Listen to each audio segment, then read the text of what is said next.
we're going to add to our list of commonly known parent functions. And in this case, we're going to add the root functions. Now, you can look at roots of any index, but we're going to focus on the two most common, the square root and the cube root. Here we go. So the parent square root function.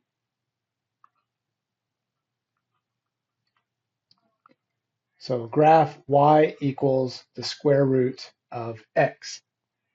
And this is what I call a parent function because it's just one operation on x. And that operation is a square root function, a simple operation.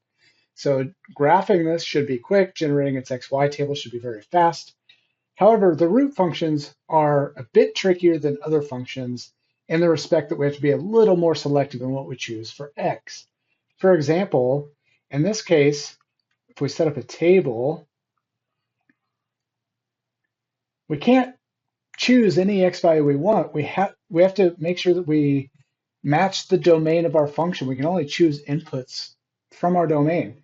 And here, x has to be greater than or equal to 0. So the first thing I'm going to do is, well, let's choose 0 for x. That's the smallest x value we could choose. And you could pick any other positive number you want. However, let's choose values that are easy to take the square root of. So it's easy to take the square root of 1 and 4 and 9 and 16, and we can keep going. But we're trying to pick values that we can easily find the square root of, because to calculate the y value, we need to know the square root of the x value. So the point of parent functions is not to pick up a calculator to do the calculations. You want to pick numbers that are easy to calculate. So the square root of 0 is 0. The square root of 1 is 1. Square root of 4 is 2. Of 9 is 3. And 16 is 4. And we can keep going, right? The dot, dot, dot just means this graph keeps going. So we'll have an arrow on this end of the graph. And on the other end, our graph's just going to stop because there's no dot, dot, dot. We can't keep proceeding in the negative x direction. Okay, so let's plot these points. Okay, so our reference point here, let's say, is 0, 0. That's a common reference point for parent functions. It seems to be on a lot of them.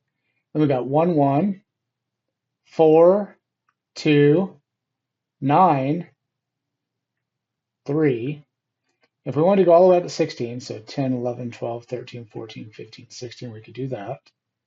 And we can see the behavior of this graph. It's curving and it's growing, but it's slowing down. Okay, but it also doesn't go past this initial point of 0, 0. So it just starts there, and then it goes to the right forever. And really what this graph is, it's like half of a sideways parabola. Okay, so that's the way to think about it. It's like half of a sideways parabola.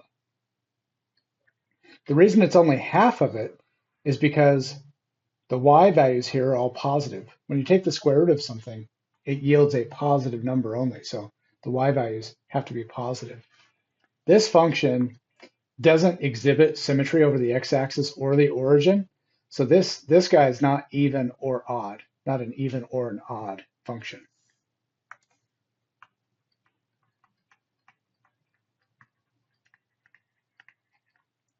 All right, so that's the square root function. And by the way, it's similar to y equals any even root of x, a fourth root, a sixth root, an eighth root.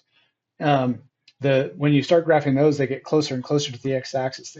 They're really not very tall at all as the index of the root gets higher. Okay, let's do the cube root.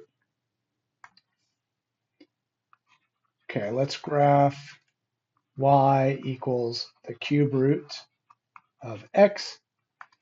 And the nice thing about an odd index, an odd root, is when you set up your xy table, x can be anything. You can have negatives here now. You can't have negatives with an even root.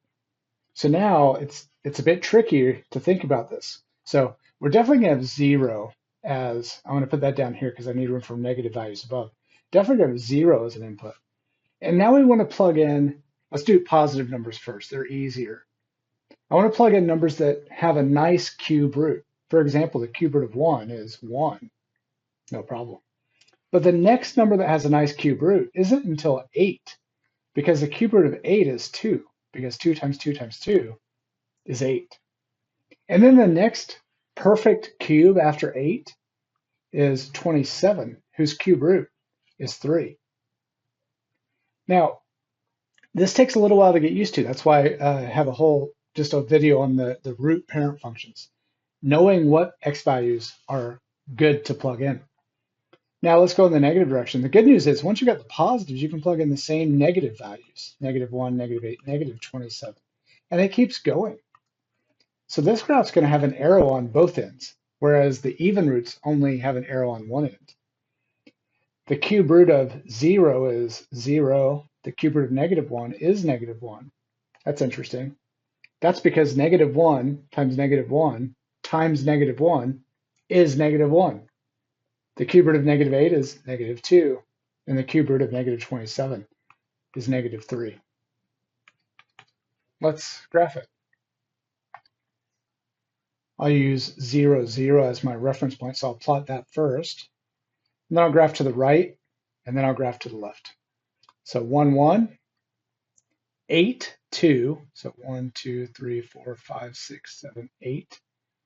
And I'm not going to go out all the way to 27 to get up to 3, but you can see the right side of this behaves a lot like the square root function. It's just growing slower than the square root function because it's a higher index, a bigger root. If we look at the left side, -1, -1, -8, -2, so -2, 3, 4, 5, 6, 7, 8, -2. It's very similar to the right side. It's just in the negative direction. And because of that, because it's similar but in the negative direction, we get symmetry across the origin. So this is an odd function. That's because f of a negative input equals the opposite of f of the positive input. So you can see here, like the output for -8 is -2, but the output for +8 is +2. So they're not the same output, but they're opposite outputs.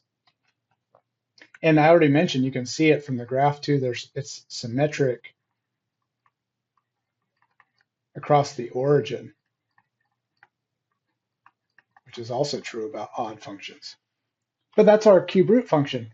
The cube root function on the right side looks a lot like the square root function, but it actually has a left side because you can plug in negative values. And this is true for any odd root. All odd roots of x look similar to this. The higher the index, though, the slower it grows, the closer to the x-axis that it is. Those are your parent root functions.